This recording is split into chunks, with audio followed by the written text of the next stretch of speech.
मैं जो सेशन की शुरुआत है वो एक कहानी से करूंगा। एक गुरुजी थे, एक गुरु महाराज थे, मतलब समझ रहे हो आप, साधु टाइप के लोग। तो उनके पास में लोग आते थे अपनी अपनी अलग अलग समस्याओं को लेके। तो उनके पास में दो मित्र आए, दो लोग आए, ठीक है।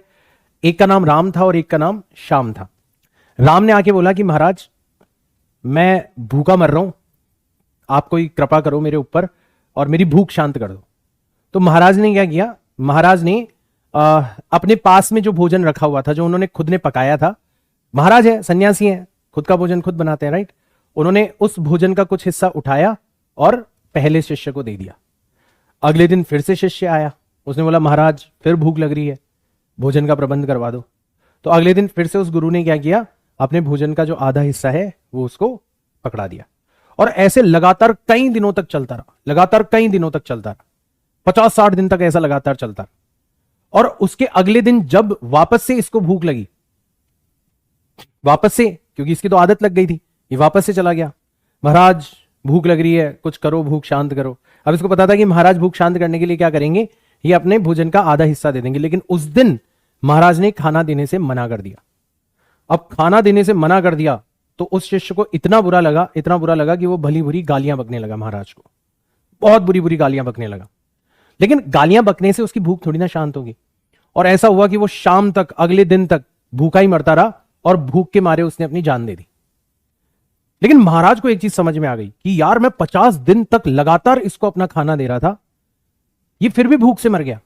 अब अगली बार अगर कोई मेरे पास में आएगा तो मैं कुछ और काम करूंगा। तो अगली बार दूसरा शिष्य आया, उसने भी वही प्रार्थना करी कि महाराज भूख लग रही है, कुछ भोजन का प्रबंध करो। अब की बार महाराज ने भोजन का प्रबंध नहीं किया, अपना भोजन नहीं दिया।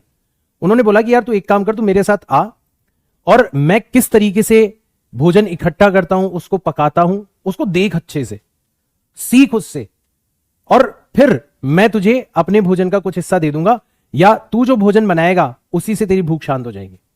तो दूसरे वाले शिष्य को थोड़ी मेहनत तो लगी कि उसको भोजन इकट्ठा करना पड़ रहा था, है ना, उसको साथ में खाना बनाना पड़ रहा था जो कि उसको नहीं आता था, बहुत असहज महसूस हो रहा था।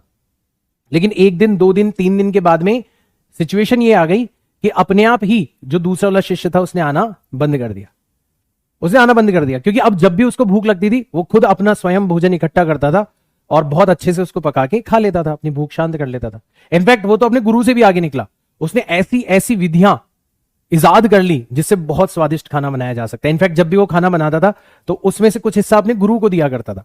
गुरु भी प्रसन्न होते थे कि देखो यार मेरे शिष्य ने कितना अच्छा खाना बनाना सीख लिया। तो आप किस तरीके का शिष्य बनना चाहोगे, इस कहानी का सार ये है। आप पहला शिष्य बनना चाहोगे या फिर आप दूसरा शिष्य बनना चाहोगे। आप बोलोगे सर यहां पे कहां पर भूख और महाराज की बातें हो रही है। बेटा एग्जैक्टली तुम भी ऐसा ही करते हो। तुम अपने टीचर से रिक्वेस्ट करते हो कि सर हमें ये न्यूमेरिकल करवा दो, ये न्यूमेरिकल करवा दो, PYQs करवा दो, NCERT करवा दो, फलाना करवा दो, डिमका करवा दो। बेटा अगर सब कुछ आपके टीचर आपको करवा देंगे तो आप सीखोगे क्या? सोच के देखो एक बार इसके बारे में। मैं उस महाराज की तरह ही अपनी जिंदगी के एक्सपीरियंस से इतना तो सीख चुका हूं कि अगर वाकई किसी बच्चे की मुझे फिजिक्स इंप्रूव करनी है ना, तो उसे मैं 1000 न्यूमेरिकल सॉल्व करवा दूंगा तो भी उसकी फिजिक्स इंप्रूव नहीं होगी। लेकिन अगर मैंने कुछ न्यूमेरिकल्स के साथ उसको यह सिखा दिया कि हाउ टू सॉल्व न्यूमेरिकल्स, आखिर में खुद अपने दिमाग से सवालों को कैसे सॉल्व किया जाए, तो शायद जिंदगी भर के लिए उस बच्चे को मुझसे सवाल पूछने की जरूरत नहीं पड़ेगी। तुम्हारी चॉइस है कि तुम पहला शिष्य बनना चाहते हो या फिर दूसरा शिष्य बनना चाहते हो। मैं अपनी चॉइस आपको बता चुका हूं, मैं दूसरे किस्म का महाराज हूं। मैं, अगर आप मेरे पास में फिजिक्स की समस्या लेके आओगे, मैं आपको स्वावलंबी बनाने की कोशिश करूंगा, आपको आत्मनिर्भर बनाने की कोशिश करूंगा। This is something which I can do.